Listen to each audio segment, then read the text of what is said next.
Salut à toi, c'est Rémi, j'espère que tu vas bien. Bienvenue dans cette nouvelle vidéo sur ma chaîne YouTube et aujourd'hui je suis chez Mathieu. Salut Mathieu, tu vas bien? Salut Rémi, très bien, très bien. Parfait, est-ce que tu peux te présenter pour les gens qui ont regardé cette vidéo? Alors je m'appelle Mathieu, donc j'ai 37 ans, je travaille en région parisienne, je suis dans le domaine du design automobile. Ouais. Je suis en couple, j'ai 2 enfants. Très bien. Et voilà. Ok, donc aujourd'hui tu es en région parisienne, est-ce que tu viens de la région parisienne ou tu viens d'ailleurs? Non, en fait je suis originaire de Normandie, dans la région de Dieppe, et Ouais. donc j'ai émigré en région parisienne pour le travail. Ok, tout simplement. Est-ce que, parce qu'après on va montrer cet investissement que tu as fait, est-ce qu'on peut parler salaire, combien vous gagnez avec ta compagne et comment après ça vous a permis de faire cet investissement? Bien sûr. Bon, en fait au niveau des ressources familiales, on est environ à 5 000 € à deux. Ok. Voilà. C'est ce qui vous a permis d'investir dans l'immobilier. Et tu m'en as parlé avant, tu n'as pas commencé par ce bien dans lequel on se trouve. Par quoi tu as commencé? Donc on a commencé en 2015 par notre résidence principale. Ok. Donc c'était notre premier pas dans l'immobilier. Et ensuite on a enchaîné en 2020 sur un investissement Pinel. Ouais. Donc là, Bon, à visée patrimoniale. ouais. C'est pas quelque chose qui est très rentable de suite. Non, faut pas espérer être rentable. Il y a de l'impôt qui s'annule, mais par contre, niveau rentabilité, c'est pas ce qui se fait de mieux. D'accord. Et donc c'est aussi pour ça que tu as fait ce premier pas, on va dire, dans du locatif. Tu as fait ta RP, ensuite du Pinel, mais tu te dis, bon, c'est pas forcément très rentable, tu voulais quelque chose de plus rentable. C'est ça, moi ce que je voulais, c'était compléter ma défiscalisation par un revenu supplémentaire, donc une rentabilité qui me permette de générer un cash flow, plutôt que… voilà. Pour avoir un peu plus d'argent chaque mois. Exactement. Et donc on est là, dans ton appartement. Alors est-ce que tu peux nous dire un petit peu où est-ce qu'il est, ses caractéristiques, nombre de mètres carrés, quand est-ce que tu l'as acheté, ce genre de choses-là? Donc j'ai acheté cet appartement en avril 2023, donc de cette année. Ouais. Donc c'est un appartement qui est situé à Lucé, près de Chartres, qui fait 28 mètres carrés. Ok, donc moi j'avais vu Chartres, mais sur la ville, et en fait c'est une toute petite ville qui colle Chartres. C'est ça, c'est agglomération Chartres, et c'est à 2 km du centre-ville, c'est vraiment très proche sur une grande avenue. On voit les tours de la cathédrale. Les deux pointes, exact. Cet appartement, son but, c'est de faire de la location classique, c'est ça?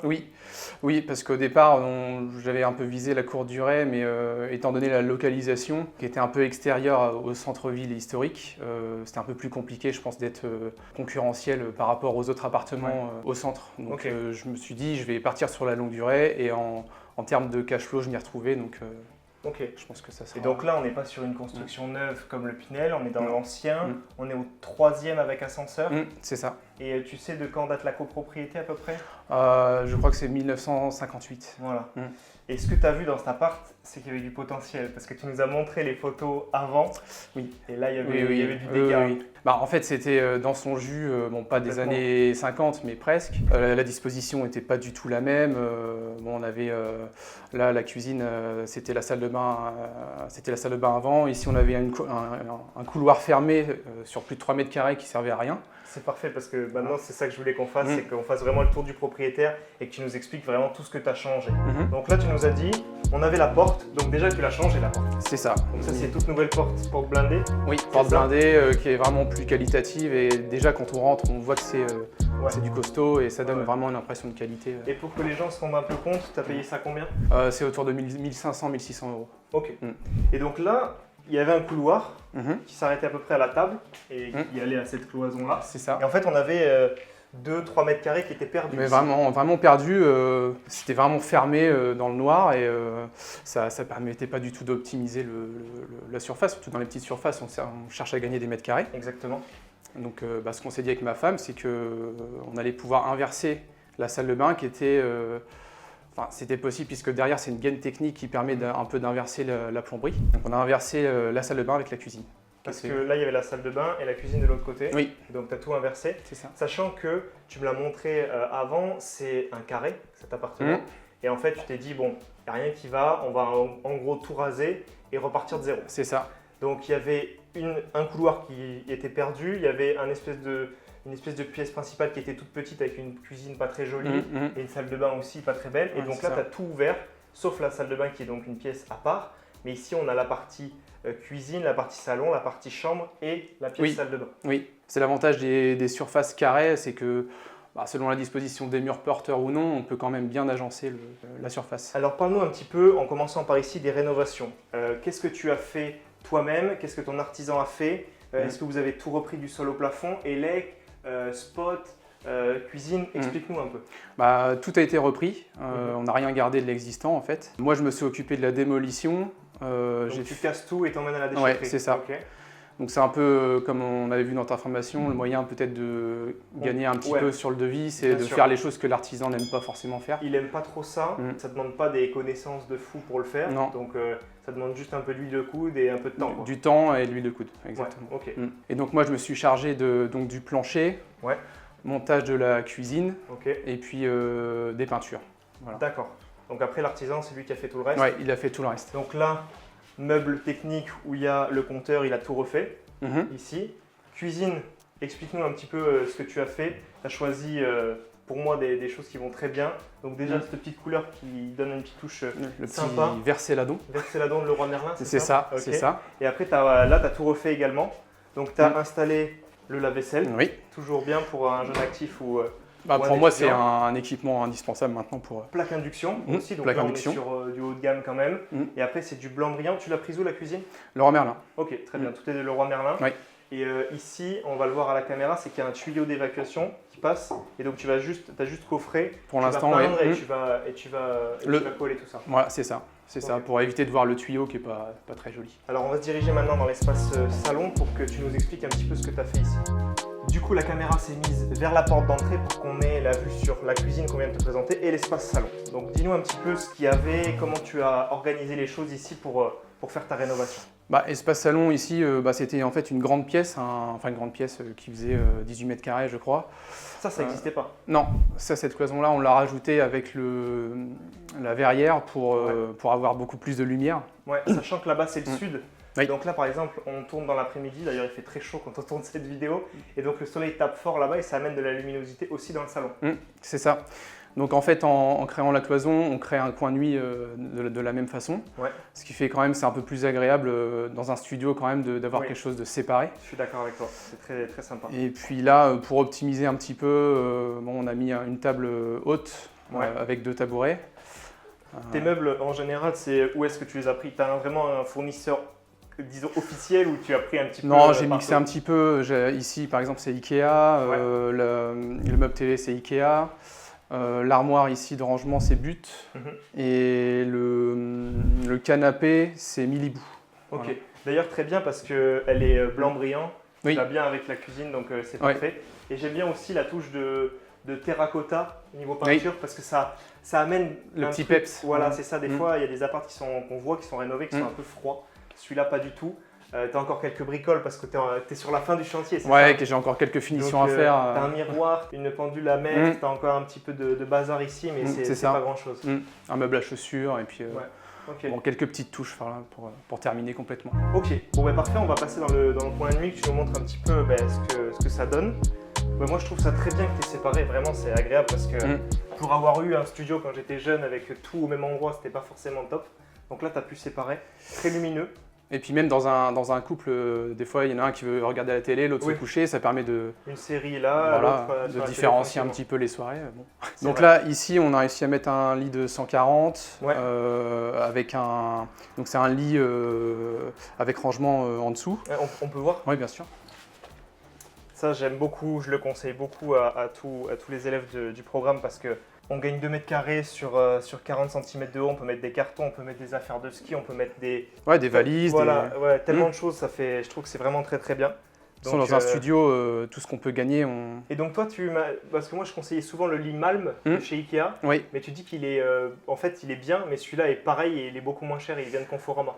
En plus, le Malm est plus large, et moi dans ma configuration avec la porte-fenêtre, c'est vrai, il fallait que ça passe pile poil. Là, ça passe beaucoup mieux avec celui-ci. Bon, en tout cas, moi je trouve que c'est une très bonne idée et que ça va très bien.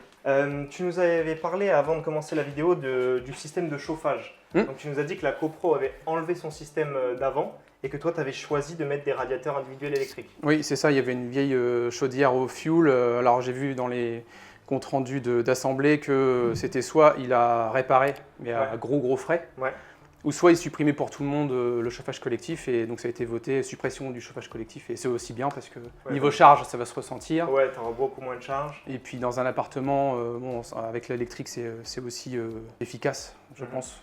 Et en plus de ça, tu m'as dit que tu avais fait de l'isolation. Oui, les 2 murs extérieurs ont été isolés avec la laine de verre, donc doublés complètement. Ok. Donc ça va te faire gagner aussi niveau note. Voilà, DPE. je pense qu'au DPE qui va être passé la semaine prochaine, ce sera beaucoup plus performant. Ouais, c'est sûr.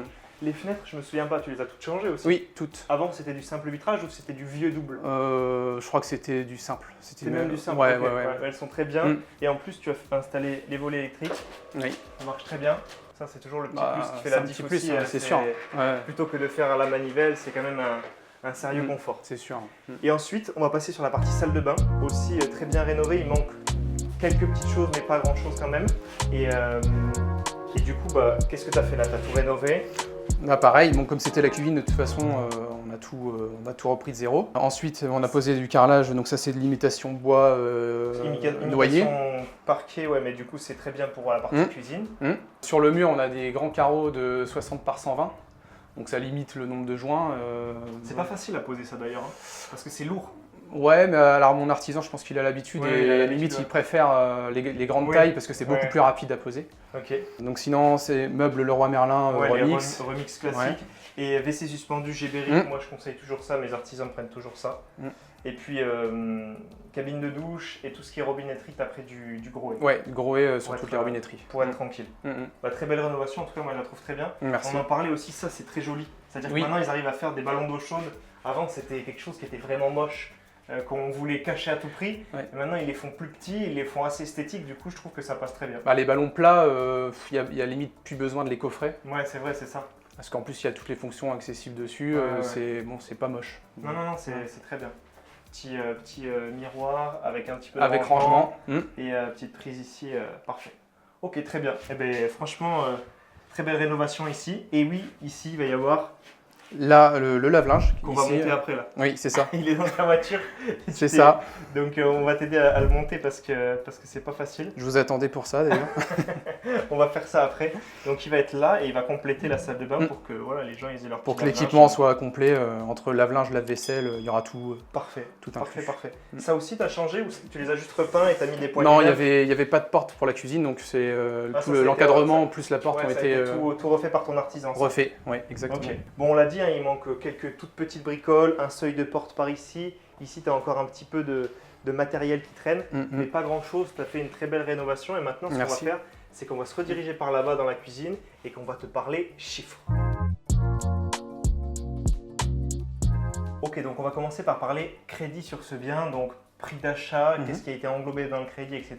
Est-ce que tu peux nous dire et expliquer aux gens comment ça s'est passé pour ce bien? Oui, alors c'était un bien qui était affiché à 56 000 euros. Bon, après quelques négociations, on est arrivé à un tarif de 51 000 euros. C'est pas mal, hein? C'est pas mal, ça fait environ 10% du prix sur un petit prix. Ouais, c'est bien. C'est pas mal. Donc tu as commencé avec l'investissement dans l'ancien, avec vraiment un petit bien, bien pas trop cher. Pour tester, te faire la main. C'est exactement ce que je voulais, c'était un peu un produit test. Ok, parfait. Donc 51 000 euros. Et ensuite, comment ça s'est passé pour le crédit, l'apport, qu'est-ce qui a été englobé dans ton crédit, etc. Alors déjà, on a fait toute une période de chiffrage parce que c'est vrai qu'en refaisant tout, ça peut monter vite. Bah oui, bien sûr.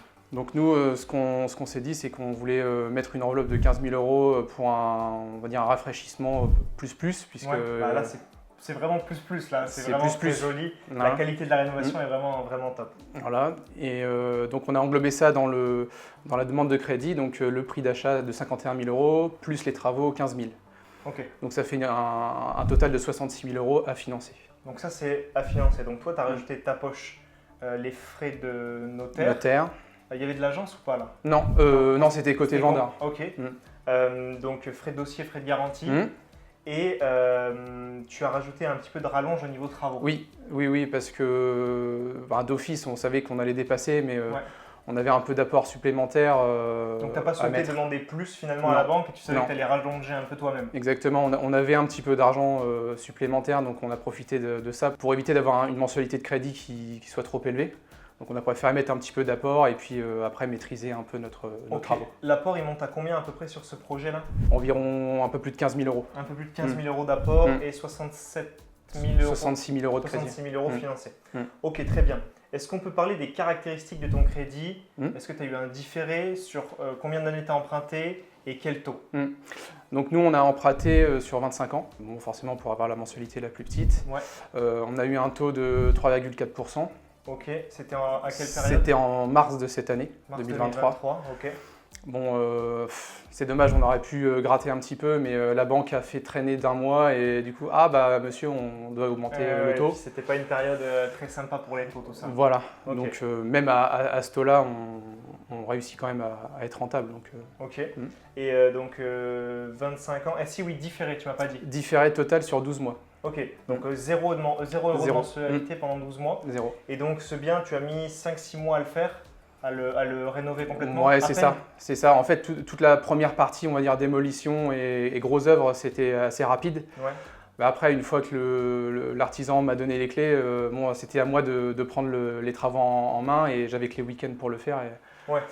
Et bon, plus les vacances. Il y a un truc intéressant dont on parlait en off, c'est que je te demandais, vu que tu as une vie de famille, que tu as des enfants, si, bon, ta femme, je pense qu'elle comprend parce que vous achetez à deux, mais si tes enfants qui ont 8 et 10 ans, s'ils comprennent déjà un petit peu pourquoi vous faites ça? Bah, ils comprennent et en plus, on essaye de les intéresser. Donc, ils sont venus plusieurs fois avec moi, ils m'ont aidé à monter les meubles, le parquet, ils m'ont aidé, ils m'ont apporté les lattes. Voilà, c'est aussi intéressant pour eux, même si ça peut être long, une journée complète. Mais en tout cas, final, ça les met déjà un petit peu dans le bain et ils comprennent pourquoi tu fais ça. Donc, ils t'en veulent pas de partir le week-end pour faire un peu de travaux. Non, puis eux, en attendant, ils font d'autres activités quand je suis pas là. Bien sûr. Ok, donc est-ce que tu peux nous donner tes mensualités une fois que tu seras plus sous le différé?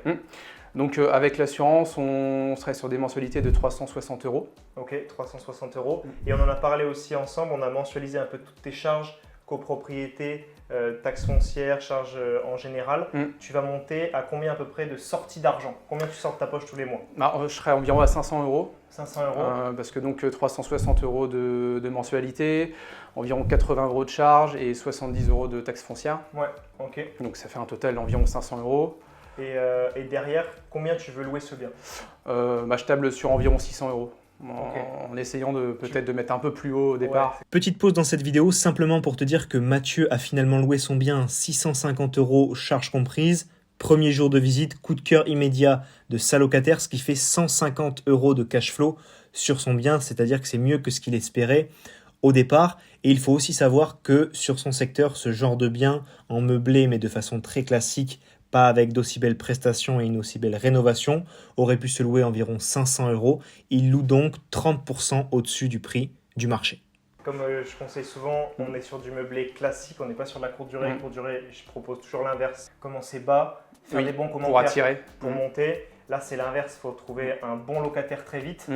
Avec ce genre de rénovation, tu vas déjà écrémer de par le prix, de par la qualité du bien. Oui. C'est bien aussi. C'est un peu ça que je cherche à faire aussi, c'est que si on met plus haut, peut-être que les locataires seront plus responsables. Ouais. Et en tout cas, là, il faut que tu testes haut parce que vraiment, la rénovation est vraiment belle. C'est super. On va essayer, merci beaucoup. Pour conclure sur les chiffres, au niveau du cash flow final, on est à combien sous différé et hors différé du coup? Alors, sous différé, étant donné qu'il n'y a pas d'autres charges que les charges et puis la taxe foncière, on est à 460 €. Ouais. Et une fois que le crédit sera mis en place, on sera sur une centaine d'euros. Ouais. Si tu loues un peu plus que 600 €, on sera un peu plus, sinon on sera minimum à 100 €. Donc ça veut dire que là, on est sur un petit bien dans l'ancien, bien rénové, avec de la location meublée classique qui ne demande pas beaucoup de travail finalement, et tu vas mettre dans tes poches 100 € de plus par mois. C'est ça. Et comme je te le disais, ça c'est quelque chose qui paraît petit, c'est pour moi très bien pour commencer, et il faut savoir que à peu près 90-95% des investisseurs n'arrivent même pas à ce genre de résultat avec leurs biens. Oui. Donc c'est très bien, ça te met le pied à l'étrier de l'immobilier dans l'ancien et ça va te permettre d'augmenter tes revenus. Donc, petit cash flow, mais en même temps petit budget, donc c'est satisfaisant, je pense. Très bien. Moi, j'ai une question un petit peu plus perso, un petit peu plus état d'esprit, mindset. Pourquoi tu as voulu te lancer dans l'immobilier? Qu'est-ce qui t'a motivé à te mettre là-dedans finalement? En fait, je me suis dit que plus on investit tôt et plus on arrive à capitaliser pour le futur. Ouais. Donc, je pense aux enfants, je pense aux transmissions. Bien sûr. Je pense aussi pour nous, proches de la retraite, on peut peut-être s'imaginer prendre une retraite plus tôt, si on arrive à compenser par des revenus passifs. C'est clair. Voilà. Et puis là, tu amortis du capital sur celui-là, tu en amortis sur ton Pinel et aussi sur ta RP, parce qu'on en a parlé un petit peu en début de vidéo, mais ta RP, c'est en région parisienne, ça a beaucoup pris. vous aviez fait une bonne affaire à l'achat et là, tu as combien de plus-value? Bah là, avec le marché du moment, on est peut-être à 100 000 euros de plus-value en 8 ans. Ouais. C'est très bien, c'est sécurisant déjà mentalement de se dire ça. Oui, oui, oui. Parfait. On a parlé également de ton artisan, donc c'est un ami à toi qui a fait les travaux ici. Oui, oui, oui. Il a bien voulu se charger des travaux, alors bon, c'est pas son secteur. Ouais. Donc niveau travaux, c'est vrai que communication, c'est très bien passé. Et travaux, vous pouvez voir le résultat, c'est nickel. En fait, c'est ça, ce que je trouve bien, c'est que par rapport à certaines personnes, toi, tu as eu de la chance, tu as bien choisi ton artisan. Oui. Et le côté travaux, c'est bien passé. Belle finition et dans le timing. Exactement. C'est ça, des fois, le problème des artisans. Oui. Donc là, satisfait. Complètement satisfait. Et bon, moi, après, j'ai plus qu'à faire les finitions, mais entre guillemets, c'était un gros plus dans les travaux, c'est d'avoir quelqu'un en qui on a confiance et ça se passe beaucoup mieux. Parfait. Bon, ça, c'est un très bon point. Maintenant, je voulais aborder un point, c'est celui de la formation. À quel moment tu l'as rejoint?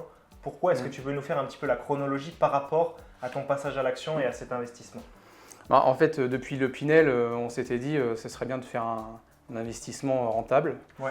Donc après, je me suis documenté pendant quelques mois. Donc tu t'es dit que le Pinel, c'était peut-être pas la meilleure des idées Non, en fait, c'est pas mauvais, mais c'est pas non plus un investissement rentable à court terme. Ouais. Donc on cherchait une pierre, une corde à l'arc supplémentaire je comprends. pour le patrimoine. Et donc en septembre de l'année dernière, j'ai rejoint la formation. Okay. Bon, c'est pareil, avant, en regardant les vidéos YouTube, je me suis dit c'est toi qui me correspondais le mieux par rapport au contact, quelqu'un qui me ressemblait le plus en fait. Et donc je suis la formation, septembre-octobre, après j'ai terminé, j'ai tout dévoré. Ouais, ça allait vite. Ah, ça allait très vite. Ouais. En quoi, en 2 mois? Ouais, même pas. Ouais, un mois et demi, c'était. Ah ouais, t'as été chaud. En général, la moyenne, c'est à peu près 3 mois, mais t'as été plus vite. Okay. Non. Et donc, fin d'année, décembre, janvier, je commençais à faire les visites. Ok. Et en fait, ça s'est fait assez rapidement. Au bout de 3-4 visites, c'est celui-ci qui avait les meilleures caractéristiques par rapport à ce que je voulais faire. Donc, il faut dire aussi que juste avant, j'avais fait une étude de marché dans un rayon d'1 heure autour de chez moi. Ouais, parce que tu es de région parisienne, tu as investi à Chartres, on n'a pas dit pourquoi. Oui. En fait, au tout départ, je cherchais autour de chez moi pour des raisons évidentes de facilité pour les travaux. Ouais, forcément. Et en fait, on se rend compte qu'en faisant les calculs de chiffres, c'est pas du tout rentable. Région parisienne, c'est compliqué. C'est très compliqué. C'est compliqué, donc j'ai élargi un peu mon cercle. Je me suis dit 1 heure autour de chez moi, ça reste correct. Donc en compétition, il y avait Évreux et Chartres. Et en regardant un peu les deux, Évreux était quand même beaucoup moins dynamique, une ville un peu moins jolie que Chartres. Donc c'était un peu au feeling. Et en regardant le marché, je me suis rendu compte que c'était ici que c'était le plus. Tu t'es appuyé sur le module étude de marché dans le programme exactement. Pour choisir. Exactement. Okay. Moi, j'ai beaucoup aimé Chartres, on y est passé un petit peu, on allait manger au resto avant de tourner cette vidéo. J'ai trouvé que c'était dynamique, j'ai trouvé que c'était vivant, j'ai trouvé que c'était joli, donc plutôt appréciable. Et donc des prix au mètre carré qui, comparé à la région parisienne, sont hyper attractifs. C'est beaucoup plus avantageux et c'est beaucoup plus facile d'être rentable. Donc là, on n'est même pas 1 an finalement après la formation, à peine. Et donc tu as pu tout visionner, ensuite passer à l'action et là tu vas mettre en location et gagner tes premiers euros directement. En fait, justement, ta formation, moi, c'est une grosse source de motivation pour me permettre d'aller plus vite parce que c'est vrai que tout seul, on se dit on cherche par nous-mêmes, mais bon, là on a le contenu, c'est vrai que tout c'est complet. Donc hormis le côté contenu, il y a aussi le côté réseau qu'on a avec le groupe Facebook. En plus, vous êtes beaucoup en région parisienne, donc vous échangez beaucoup, j'imagine? Oui, bien sûr. Moi, j'ai rencontré un autre investisseur dans la formation et c'est vrai qu'on échange beaucoup sur les travaux, sur… Ça, c'est vraiment une force. Ouais, qu'est-ce que tu penses de ça? Mais là, il va y avoir beaucoup plus de travaux que prévu, fais attention. Déjà, ça permet de regrouper que des personnes qui sont réellement motivées, parce que c'est un petit groupe de personnes qui est passé à l'action, qui a décidé de se former. Et en plus de ça, ça permet de se voir en physique pour les personnes qui sont assez proches, mais aussi d'échanger avec toutes les personnes de partout en France et à l'étranger via le groupe. Donc ça, c'est sûr que c'est une… Rien que pour faire un sondage, par exemple, pour les taux, dans toute la France, c'est très intéressant. Ah, t'as eu à combien? Ah, moi, je l'ai eu à temps. Quelle banque, et ça peut échanger. Voilà, la banque, le taux, comment présenter son dossier, parce que des fois, il y a des petites subtilités. Il y a des personnes qui partagent leur dossier bancaire et qui disent voilà, je vais le présenter demain, est-ce que vous avez des idées? Parce que moi aujourd'hui j'ai fait ça. À votre avis, est-ce que le dossier est assez complet? Est-ce que vous rajouteriez des choses? Donc c'est vrai que voilà, tout le monde s'entraide sur le groupe, c'est ça. Très puissant. C'est un gros plus. Est-ce que tu as des petites choses vraiment qui t'ont marqué, des documents, les séances de coaching qu'on fait tous ensemble? Est-ce qu'il y a des choses qui t'ont marqué dans le programme et qui t'ont vraiment aidé dans ton passage à l'action? Dans les séances de coaching, c'est intéressant parce que c'est un peu un tour de table de l'état d'avancement de chacun. Ouais. Alors il y en a qui sont au tout début de leur recherche, il y en a qui sont en finalisation de travaux. Ouais. Et ça, je pense que ça fait avancer tout le monde en fait. C'est clair. J'en ai fait un, donc là on est samedi, j'en ai fait un mardi cette semaine. Et ça m'a fait très plaisir parce qu'il y a des personnes qui ne parlaient pas. Et donc je leur ai dit, dites-moi où est-ce que vous en êtes, est-ce que vous avez besoin d'aide et tout. Et souvent c'était des débutants.